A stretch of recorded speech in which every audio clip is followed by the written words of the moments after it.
அன்பு உறவுகளுக்கு இனிய வணக்கங்கள். இன்றைய பதிவுல துலாம் ராசி அன்பர்களுக்கு இந்த டிசம்பர் மாதம் எப்படி இருக்க போகுது, இந்த 31 நாட்கள்ல உங்க வாழ்க்கையில என்ன மாதிரியான மாற்றங்கள், திருப்பங்கள், திருப்பு முனைகள் எல்லாம் நடக்க போகுது, கிரகநிலைகள் என்னென்ன மாதிரியான தாக்கத்தை உங்க வாழ்க்கையில ஏற்படுத்த போகுதுங்கிறத இந்த பதிவுல தெளிவாகவும் விரிவாகவும் பார்க்க போறோம்.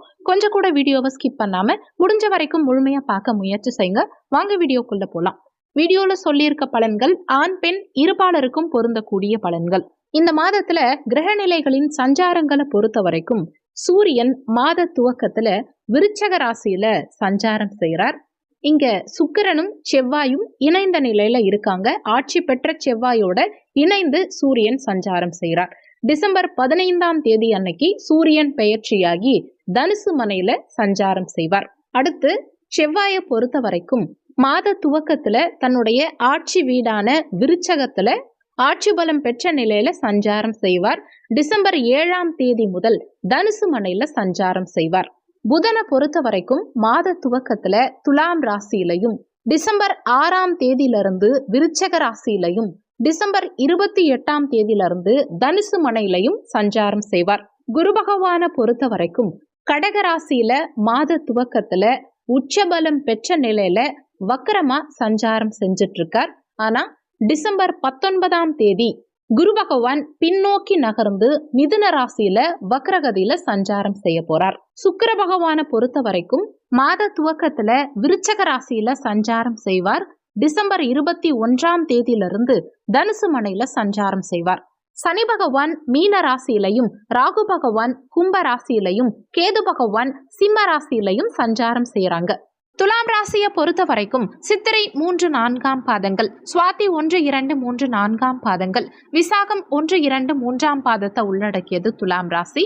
துலாம் ராசிக்கு அதிபதி சுக்கிர பகவான். இந்த மாதத்தை பொறுத்த வரைக்கும் துலாம் ராசி அன்பர்களுக்கு தைரிய அபிவிருத்தி மிக சிறப்பா இருக்கும். எதுவா இருந்தாலும் சரி, என்னால முடியும், நான் பார்த்துப்பேங்கிற ஒரு மன தைரியத்தோட எதுலையும் துணிஞ்சு செயல்படுவீங்க. உங்க ராசியிலேயே புதன், 2ஆம் இடத்துல சூரியன், சுக்கிரன், செவ்வாய். அதுவும் இங்க செவ்வாய் ஆட்சி பலம். சுக்கிரன் லக்னாதிபதி சுக்கிரன் 2ஆம் இடத்துல, தனஸ்தானாதிபதி தனஸ்தானத்துல ஆட்சி பலம், லாபாதிபதி சூரியன் தனஸ்தானத்துல. இதெல்லாம் ரொம்ப நல்ல அமைப்பு தான். அதனால தெளிவா ஒரு முடிவெடுத்து தெளிவான பாதையில பயணிக்கிறதுக்கு அற்புதமான காலகட்டம் இது. தைரிய அபிவிருத்தி மிக சிறப்பா இருக்கும். நீங்க இழந்த தைரியம் மீண்டும் உங்களுக்கு பிறக்கும். பய உணர்வு இல்லாம சிறப்பா செயல்படுவீங்க. என்ன இருந்தாலும் பார்த்துக்கலாம், துணிஞ்சு செயல்படுவீங்க. அடுத்து இந்த மாதத்துல பேச்சுவார்த்தையில மட்டும் கொஞ்சம் கவனமா இருந்துக்கணும். அடிக்கடி கோபமான வார்த்தைகளை நீங்க பயன்படுத்துறதுக்கு வாய்ப்புகள் உண்டு. உங்க பேச்சுல இனிமை இருக்காது. மனசுல பட்டதை டக்கு டக்குன்னு பேசிடுவீங்க. குடும்பத்தாரோட பேசும்போது, குடும்ப உறுப்பினர்கள் கிட்ட பேசும்போது வார்த்தைகளில் அவசியம் நிதானம், கவனம் தேவை. மற்றபடி குடும்ப உறுப்பினர்களுடைய சப்போர்ட் பரிபூர்ணமா இந்த காலகட்டத்தில் உங்களுக்கு கிடைக்கும். உங்க குடும்ப தேவைகளை கரெக்டா பூர்த்தி செய்வீங்க. குடும்ப தேவைகள் கொஞ்சம் அதிகரிக்கிற மாதிரி இருக்கும். ஆனா அதை எல்லாத்தையும் நீங்க சரியா பூர்த்தி பண்ணுவீங்க. அடுத்து இந்த மாதத்துல சனி 6ஆம் இடத்துல நல்ல நிலையில டிராவல் பண்றார். இது கடனை குறைக்கிறதுக்கான அற்புதமான அமைப்பு. கடன் இருந்தா கடனை குறைக்கிறதுக்கான வழிமுறைகள் பிறக்கும். அதே மாதிரி உடல் ஆரோக்கியம் சப்போர்ட்டிவா இருக்கும். அடுத்து எதிரிகளுடைய தொந்தரவுகள் குறைய ஆரம்பிக்கும். உங்களுக்கு யாரெல்லாம் எதிரா இருந்தாங்களோ அவங்கெல்லாம் இப்போ உங்களை விட்டு விலகி போவாங்க. எதிரிகளால ஏற்பட்ட மன உளைச்சல்கள் விலகும். வம்பு வழக்குகள் ஏதாவது இருந்தா அதெல்லாம் இப்போ உங்களுக்கு பாசிட்டிவா திரும்பும். ஆனா சில நெகட்டிவும் இருக்கும் இல்லையா? என்னன்னா தாயுடைய உடல் ஆரோக்கியத்துல கொஞ்சம் தொந்தரவுகளை ஏற்படுத்தும். ஏன்னா தாய் ஸ்தான அதிபதி 6ல் மறைஞ்ச நிலையில இருக்கார்.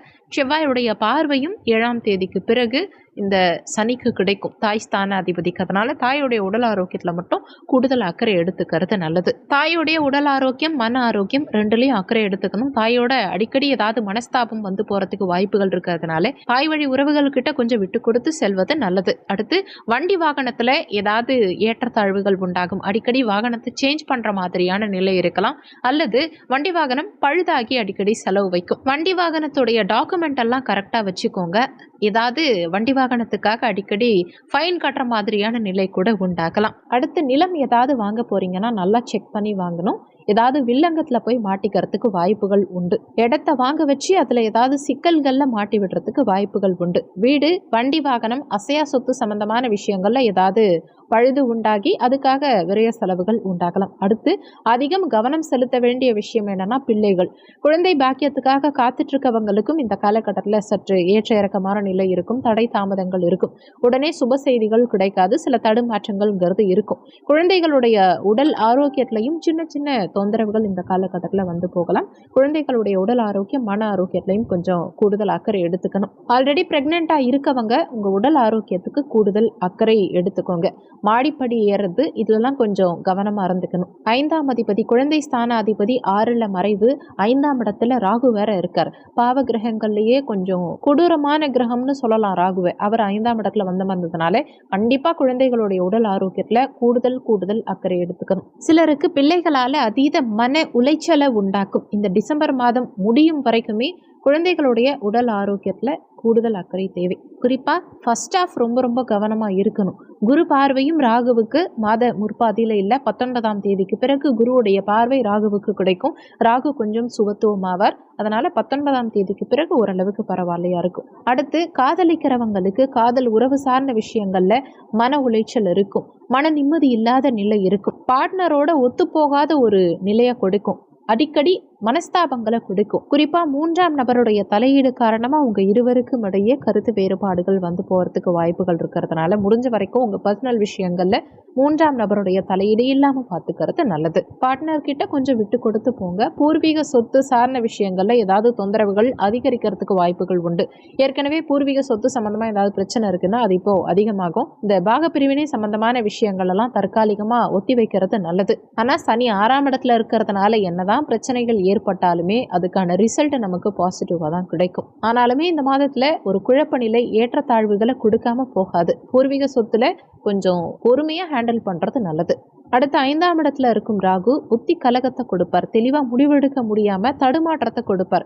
தெளிவா இருக்க மாதிரி இருப்பாங்க, அடிக்கடி குழப்ப நிலையில போயிடுவாங்க. தெளிவா ஒரு விஷயத்த பிளான் பண்ணிடுவீங்க, ஆனா அந்த விஷயத்த செயல்படுத்துறதுல தடுமாற்றம்ங்கிறது இருக்கும்.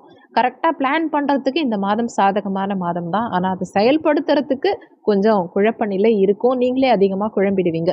யோசிச்சு குழம்பிடுவீங்க. தெளிவா இருப்பீங்க, ஆனா எண்ட் ரிசல்ட் கொஞ்சம் சொதப்பும். அதனால இந்த மாதத்துல என்ன யோசிக்கிறீங்களோ அதை மட்டும் கண்மூடித்தனமா செயல்படுத்துங்க. அதிகமா யோசிச்சு குழப்பிக்காதீங்க. பாசிட்டிவான ரிசல்ட் கண்டிப்பா கிடைக்கும். அடுத்து தொழில் உத்தியோகத்தை பொறுத்த வரைக்கும் மாத துவக்கம் 19 நாட்களுக்கு அந்த அளவுக்கு சிறப்பா இல்ல. ஏற்றத்தாழ்வு மன உளைச்சல் சற்று கூடுதலா இருக்கும். தொழில் உத்தியோகத்துல ஃபோக்கஸ் பண்ண முடியல, ஒரு மாதிரி டல்லா போகுதுங்கிற மாதிரியான நிலை இருக்கும். ஆனாலுமே 19ஆம் தேதிக்கு பிறகு அது சரியாயிடும். உத்தியோகத்துக்கு ஏதாவது புதிய வேலை வாய்ப்புக்கு முயற்சி பண்றீங்கன்னா கூட 19ஆம் தேதிக்கு பிறகு நீங்க முயற்சி பண்ணலாம். அதுல வெற்றி கிடைக்கும். அதே மாதிரி பிசினஸ்ல அதிகமா இன்வெஸ்ட்மெண்ட் பண்ணி எங்கேயும் லாக் ஆயிட வேண்டாம். அதுல கொஞ்சம் கவனமா இருங்க. இன்வெஸ்ட்மெண்ட் பண்ணலாம், ஆனா பெரிய அளவுல இன்வெஸ்ட்மெண்ட் வேண்டாம். சின்ன இன்வெஸ்ட்மெண்ட்டா இருந்தாலுமே 19ஆம் தேதிக்கு பிறகு இன்வெஸ்ட்மெண்ட் பண்ணிக்கலாம். 11ஆம் இடத்துல கேது பணம் சார்ந்த சிந்தனைகளை கொஞ்சம் அதிகமாக கொடுக்கும். ஆனால் பொருளாதார வரவையும் கொடுத்துரும். உங்கள் எண்ணங்கள் உங்கள் தேவைகளை நிறைவேற்றுறதுக்கு உண்டான பொருளாதாரத்தையும் நிச்சயமா கொடுக்கும். பொருளாதாரம் சார்ந்த விஷயங்கள்ல பெருசா தடுமாற்றம் வராது, ஆனா செலவுகள் சற்று கூடவே இருக்கும். உங்க சுய முன்னேற்றத்துக்காக செலவு பண்ணுவீங்க, குடும்பத்துக்காக அதிகமா செலவு பண்ணுவீங்க. கொஞ்சம் விரைய செலவுகள் இருக்கும், ஆனா பெரிய அளவுல நெகட்டிவா இல்ல, பாசிட்டிவா தான் இருக்கு. நல்ல செலவுகளா தான் இருக்கும். சுபவிரய செலவுகளா இருக்கும். உங்க நீண்ட நாள் ஆசைகளை நிறைவேற்றுறதுக்கான கூடுதலாவே இருக்கும்.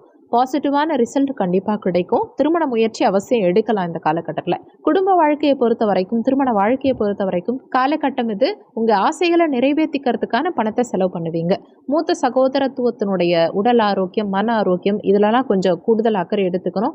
மூத்த சகோதர வழி உறவுகள்கிட்டையும் கொஞ்சம் விட்டு கொடுத்து செல்வது இந்த காலகட்டத்தில் நல்லது. அடுத்து திருமண முயற்சிகளை பொறுத்த வரைக்கும் குடும்பத்தில் திருமண முயற்சி சார்ந்த பேச்சுவார்த்தைகள் உடல் ஆரோக்கியத்தை பொறுத்த வரைக்கும் இந்த மாதத்தில் உங்களுக்கு சாதகமாக தான் இருக்கும். பெருசா தொந்தரவுகள் இருக்காது. தலைவலி, கணவன் மனைவிக்குள்ள சின்ன சின்ன மனஸ்தாபங்கள் வந்து போகும், ஆனா அது மேஜரா ட்ரபிள் எதுவும் கொடுக்காது. சிலருக்கு வயிறு சம்பந்தமான சின்ன சின்ன தொந்தரவுகள் வந்து போகலாம். செரிமான கோளாறு, வாழ்க்கை துணையோடைய உடல் ஆரோக்கியம் மன ஆரோக்கியத்துல கொஞ்சம் எக்ஸ்ட்ரா அக்கறை எடுத்துக்கிறது நல்லது. மற்றபடி பெரிய அளவுல நெகட்டிவா எதுவும் இல்லை. இந்த மாதிரி சின்ன சின்ன ட்ரபிள் உண்டாக்கலாம். மற்றபடி இந்த மாதத்துல எதுவும் பெருசா நெகட்டிவா இல்லை. நட்பு வட்டாரம் நண்பர்களை பொறுத்த வரைக்கும் இந்த மாதத்துல நண்பர்கள்னால சில விரய செலவுகள் அதிகரிக்கும். நண்பர்கள் சார்ந்த விஷயங்கள்ல சில ஏற்றத்தாழ்வுகள் இருக்கும். நண்பர்களுடைய சப்போர்ட் அந்த அளவுக்கு பெரிய அளவுல கிடைக்காது. உங்க முகம் சம்பந்தப்பட்ட விஷயங்கள்ல ஏதாவது சின்ன சின்ன தொந்தரவுகள் வந்து போகலாம். அல்சர் இந்த மாதிரியான தொந்தரவுகள் வந்து போகலாம். ஆனா பெரிய அளவுல எதுவும் ட்ரபிள் கொடுக்காது. 6ல சனி பகவான் இருக்கும்போது வாயு தொந்தரவுகள், மாணவ மாணவிகளுக்கும் படிப்பு சார்ந்த விஷயங்கள்ல நல்ல முன்னேற்றகரமான நிலை இருக்கும். வளர்ச்சி, கல்வியில ஆர்வம், இது எல்லாமே சிறப்பாவே இருக்கும். சொல்லியிருக்கக்கூடிய பலன்கள் கோச்சார பலன்கள். இது வெறும் 20% தான் ஒர்க் பண்ணும். மீதி 80% உங்க சுய ஜாதகத்துல, ஜனன கால ஜாதகத்துல உங்களுக்கு என்ன தசாபுத்தி நடக்குது, தசாநாதனும் புத்திநாதனும் எங்க சஞ்சாரம் செய்யறாங்க, என்ன மாதிரியான சாரம் வாங்கியிருக்காங்க, இந்த மாதிரி நிறைய விஷயங்களை பொறுத்து 80% உங்க வாழ்க்கையில எல்லாமே நடக்கும். அதனால வீடியோல சொல்லி இருக்கிறது அப்படியே என் வாழ்க்கையில நடக்கும்னு நினைச்சு எதுவும் பயப்பட வேண்டாம். ஜாதகம் பார்க்கறதா இருந்தா வீடியோல ஜாதகம் பார்க்கன்னு கொடுத்திருக்க நம்பருக்கு வாட்ஸ்அப் பண்ணுங்க. இந்த வீடியோல உங்களுக்கு ஏதாவது சந்தேகம் இருந்தா கீழே இருக்க கமெண்ட் செக்ஷன்ல சொல்லுங்க. நன்றி. மற்றும் ஒரு நல்ல பதிவோடு மீண்டும் உங்களை சந்திக்கிறோம்.